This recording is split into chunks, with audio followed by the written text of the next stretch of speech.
Welcome to the Butterfly Effect. I'm Chris Horner. This is Stage 2 of the Giro d'Italia 2025. Today's Stage 2 is the Race of Truth. That means it's the individual time trial, and it's 13.7 kilometers long. I'll call it 8.5 miles.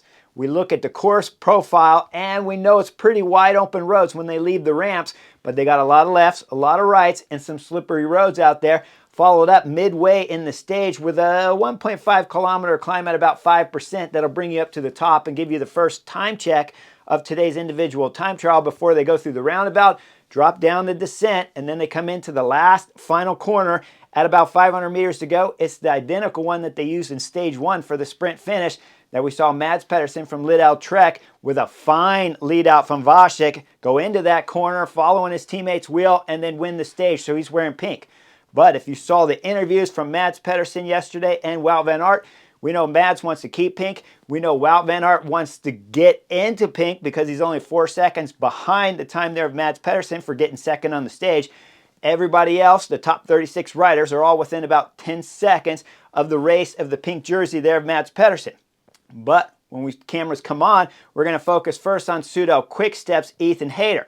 Ethan Hayter is going to be out there, and he's going to be catching this guy's just in front of him when we see him catch Govachar from Bahrain Victoria. So you know he's setting a fast time just as he's coming up to the line. He's catching Two-Door Cycling's Marco Brenner up there, and he's going to cross the line at 16:21 to put himself in the hot seat.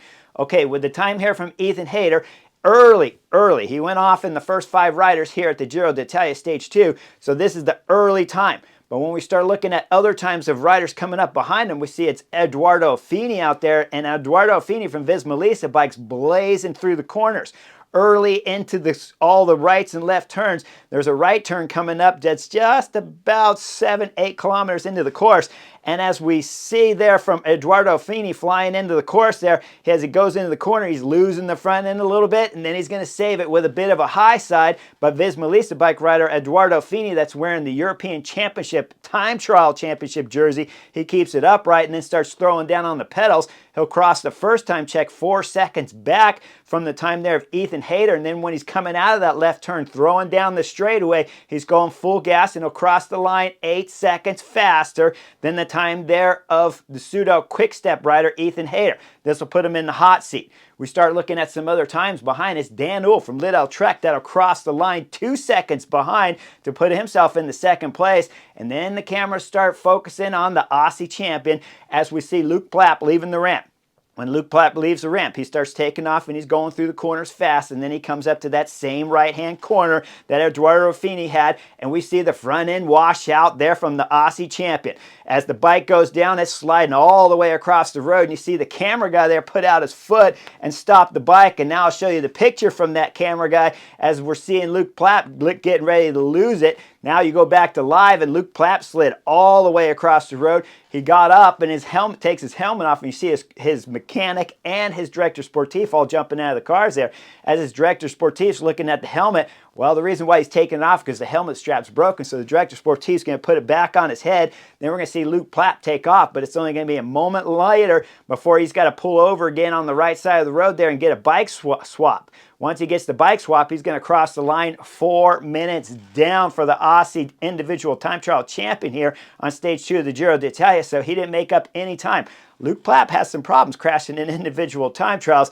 This one looked like he got away lucky because it's slippery out there, so he slid a long ways. But of course, if it wasn't slippery, he probably wouldn't have crashed, so it's kind of good and bad. Either way, Luke Plapp finishes the stage. Now we start looking at the next rider out there on the course as Jay Vines leaving the ramp. He's taking off UAE Team Emirates. Back to film up to yesterday, stage 1. He went down in that crash with about 5 kilometers to go. So as we see him leaving the ramp, you see the bandage on his right knee right there as it's getting taped up. Well, this hopefully is a sign that this was the only problem he had in yesterday's stage 1 crash. But right now, Jay Vines putting on a show out there on the course as we see him come through the first time check 5 seconds back from the time of Edoardo Fini. Now Jay Vines throwing down for UAE Team Emirates, and as he comes out of the left bend, he's sprinting up to finish. He'll cross the line 3 seconds faster to put himself in the hot seat at this moment. Okay, there's still more guys to come, but Jay Vine looks like he's got a pretty solid time at 16 minutes and 10 seconds right now on stage 2 of the Giro.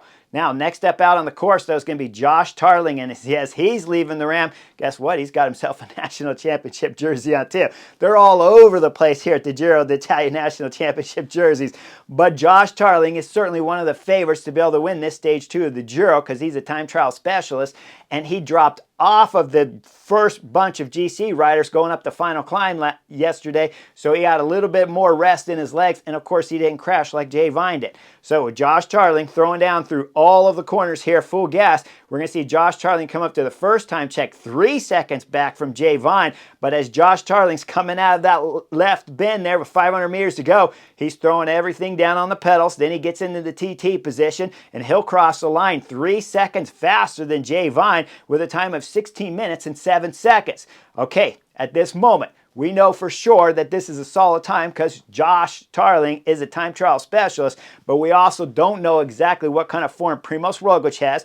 Wout van Aert, he said yesterday after the race that he was getting motivated and he'd like to get himself in the pink jersey. So let's see what Wout van Aert and Mads Pedersen can do. They're big time favorites, along, of course, with the UAE trio of riders back there with the U.S. champion. We're talking Brandon McNulty, and, of course, we're talking Ayuso out there that still have to leave the ramp. So when the cameras find Ayuso from UAE Team Emirates leaving the ramp, and it doesn't take very long before we start seeing that he's about 2 seconds off of the pace up front of Josh Tarling. The time starts to drop a little bit more as we see him at 12 seconds back. Then when he comes through the first time check, he's 6 seconds back. And as he's coming down this last turn here, the last left turn, we see that, of course, Ayuso's throwing everything into the pedals. He's 1 or 2 favorite right here to win the Giro d'Italia. But right now he's losing time up there to Josh Tarling as he's throwing everything in the pedals. He'll cross the line 17 seconds back in 6th place at this moment on stage 2. With that in mind, we got to go back and start looking at some more UAE Team Emirates riders because it's Brandon McNulty in the USA Stars and Stripes Championship individual time trial jersey. As Brandon McNulty's leaving the ramp too, he's throwing in big time efforts throughout all the corners, and then as we see him come down the straight, we know he's losing time as it starts turning red, and he'll cross the line 13 seconds off of the time of Josh Tarling. Now, Adam Yates is out there, but Adam Yates is losing some time too, and he'll cross the finish line 37 seconds back from the time of Josh Tarling. We start looking at a couple of the other favorites like Egan Bernal, the Colombian, and he's wearing a national individual time trial champion jersey too, as Egan Bernal's losing time out there at every one of the checks. Once he comes out of the final corner, we see he's in the red too. When he crosses the line, he's 49 seconds back from the time of Josh Tarling. Next rider to focus on is going to be Vasek from Lidl Trek. He did the lead out for Mads Pedersen in yesterday's stage 1, and it was magnificent. As he's setting times out there on the course, he's losing a little bit of time, but not much. And when he starts coming out of the last left corner, Vasek's punching it all the way to the line to lose 6 seconds and put himself in the 4th place at this point in time of the stage. Now we start getting into some more of the favorites as we see Simon Yates out there from Visma Lease Bike. He's a GC threat and a possible rider that could win the Giro d'Italia. Remember, Simon Yates is a Grand Tour winner from the Vuelta a España in 2018. So as Simon Yates is setting some times out there, it's not blazing anything because he's losing about the same as his twin brother did. Now as he comes out of the last left corner too, we see Simon Yates coming out of the straightaway. He'll lose 34 seconds, a little bit faster than his twin brother, but not fast enough to put him up there with the best riders here on stage 2 of the Giro d'Italia. All right, now we start getting into some hitters as it's Primoz Roglič leaving the ramp. The Slovenian is the outright favorite here to win the Giro d'Italia. Some think it's Ayuso or some riders from UAE Team Emirates. But up here on the butterfly effect, Primoz Roglič is the rider I believe that is the closest to Tadej Pogačar that anyone in the professional peloton can be. But Primoz Roglič falls off his bike quite a bit. So far in the 25 season, it's been going marvelous for Primoz Roglič, as he has yet to crash that I've seen anyway on camera. So as Primoz Roglič is leaving the ramp, he is our favorite in my mind.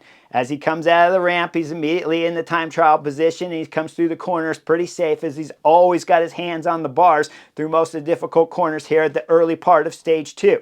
Once Primoz Roglič comes up to the first time check, he's tied on time with Josh Tarling, and Tarling's got to be getting nervous while he's sitting in the hot seat at this moment. They'll come down the descent for Primoz Roglič as he's flying on the pedals. He's got to make up some time because, you know, Primoz Roglič, as I already explained, is dropping some time throughout the corners. So right now, Primoz Roglic's time is just fluctuating in the red and then in the green as he's coming out of the left corner, though. With 500 meters to go, he's still in the green. He's punching it. 150 meters to go, he's still in the green. Come up to 50 meters to go, Primoz Roglič is in the green, but he's just got seconds one way or the other to be able to win today's stage of the Giro d'Italia. As Primoz Roglič crosses the line, it's going to go red. He's minus 1 second on Josh Tarling, but the fastest of the GC favorites here on stage 2 so far, except we still got some more riders out on the course right now, and it's Carapaz I want to focus on. As the Ecuadorian rider's leaving the ramp, he's throwing down, and if I bring you back to some interviews from his team staff and DS's,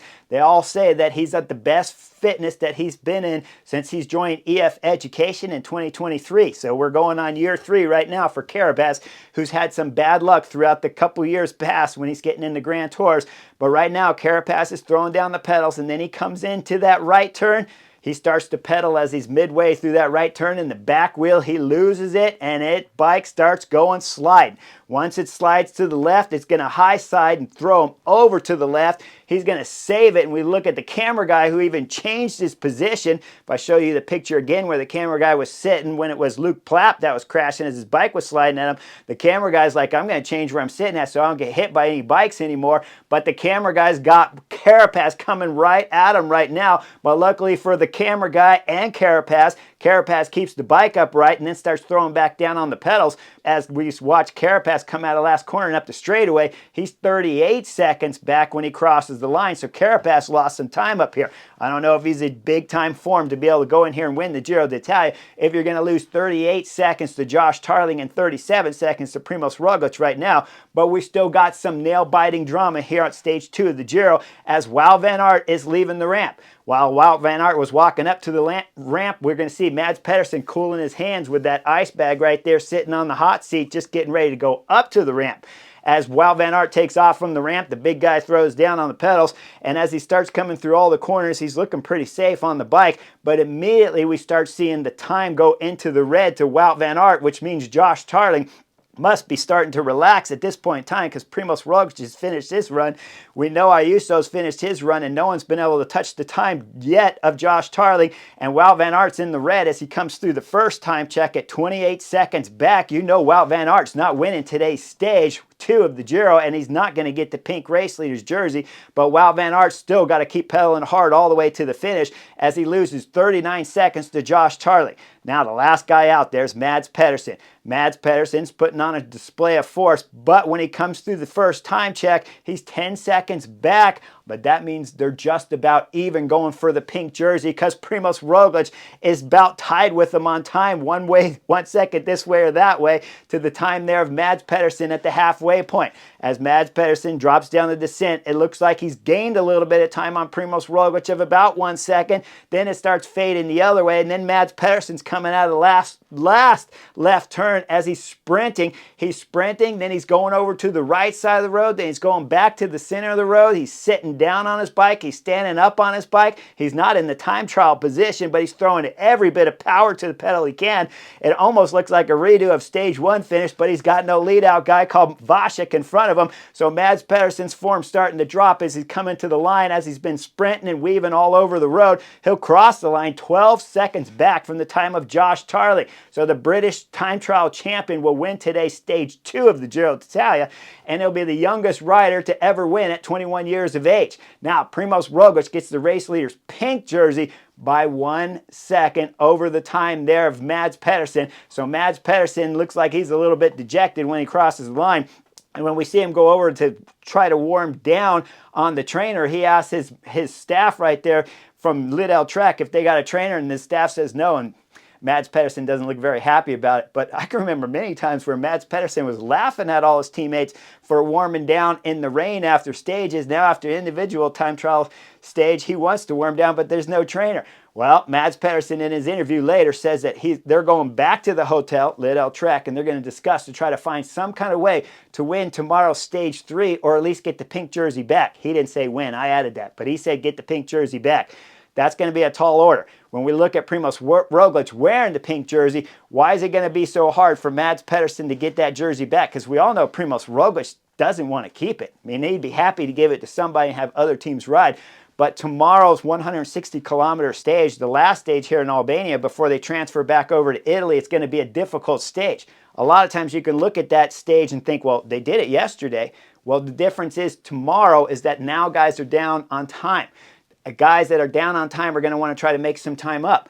I think we could see something pretty exciting on that last Category 2 climb. They call it a Category 2 climb. It's over 10 kilometers and over 7%. I call this a Cat 1, maybe an HC.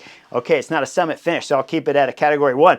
But this is a much more difficult climb than yesterday's Category 3 climb, and it comes with about 40 kilometers to go in the stage. So the real question is will some of the guys down on general classification want to try to battle and try to force Bora Hansgrohe to do a little bit of work, or will Lidl Trek be able to set enough of a pace to get to the top of the climb and still have teammates left? If I take you back into yesterday's stage 1 over the Category 3, there was only 3 Lidl Trek riders left. It was Ciccone riding up the climb, Vasek rode down the descent, and of course Mads Pedersen won the sprint. But tomorrow is a much further distance. Yesterday was 11 kilometers, if I remember more correctly, from the top of the climb down to the finishing sprint. Tomorrow, we're talking about 40 kilometers. So Lidl Trek cannot go to the top of the climb tomorrow with only Ciccone and, of course, with only Vasek to ride 39 kilometers. That's a long ways for Vasek to be able to ride, because if I remember right, Ciccone didn't ride down the descent yesterday in stage 1. So Vasek's going to need some help. So it'll be interesting to see what kind of tactics Lidl Trek could come up with to try to put Mads back into the pink jersey, because it is not the same kind of stage that we saw yesterday in stage 1. There's going to be a lot more attacking with more riders down on the general classification trying to get it, and we might even see UAE Team Emirates trying to attack on that last climb. So Lidl Trek's Mads Pedersen might have to follow pure climbers going up a climb that's steeper than yesterday, longer than yesterday, and certainly a much harder climb than yesterday. And he might not have any teammates when they get to the top other than Ciccone. But we'll have to watch and see. So like and subscribe. I'll see you guys for stage 3 of the Giro d'Italia tomorrow.